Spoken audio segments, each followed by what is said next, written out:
Hocam, Hacı abi, bunlar fark eder. Biliyor musun? Yok, şurada. Yok, değil. Nasıl? Tarıma ve hayvancılıktan çektikleri destekten kaynaklanıyor. Yem. Bak, yem.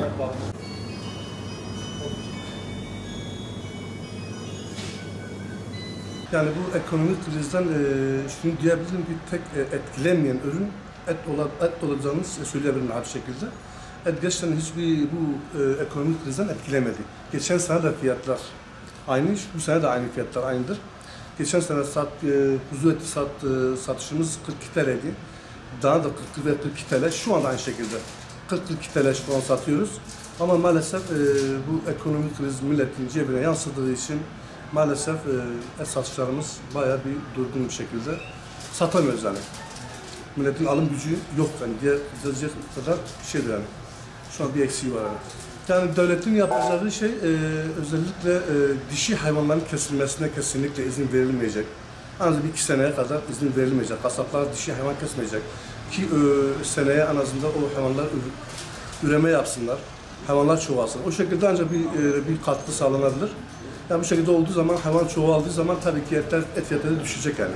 Ama şu anda hayvancılığın kalmadığından dolayı, yani köylerin boşaltılığından dolayı maalesef şu anda Türkiye olarak şu anda et sıkıntısı çekiyoruz. Türkiye mecburen ithal etmek zorunda kalıyor.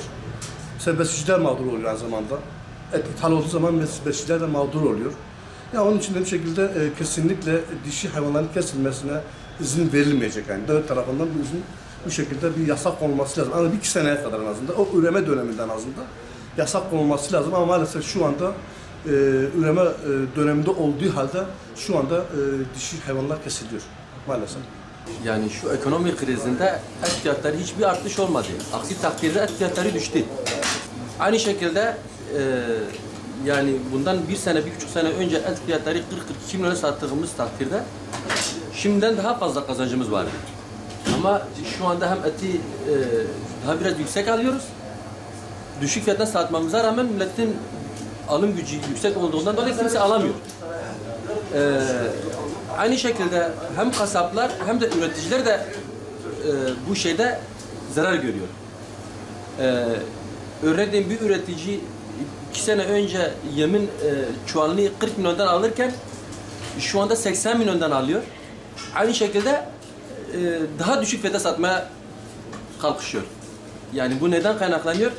Devlet dışarıdan eti getirdikten kaynaklanıyor. Yani bir taraftan üretici zarar ederken diğer tarafta devlet kurumları kar ediyor. Yani bu artık anlaştığı kurumlardan kaynaklanıyor. Bugün mesela yüksek fiyata dışarıdan getirdiği eti düşük fiyata kendi kurumlarına dağıtıyor. Yani bunlar mesela hem esnaf zarar ediyor, hem üretici zarar ediyor. Yani halk faydalanmıyor bundan. Faydalanması için üreticiye müthiş bir derecede destekte bulunması lazım. Üretici kazanırsa esnaf da kazanacak. Esnaf kazanırsa halk da hesaplı bir şekilde et yiyecek. Anladın? Bundan kaynaklanıyor yani. Her şeyin başında kendi altyapısını hazırlaması lazım devlet. Yani başka ülkelere bu halkı gebertmemesi lazım. Ben bunu demek istiyorum.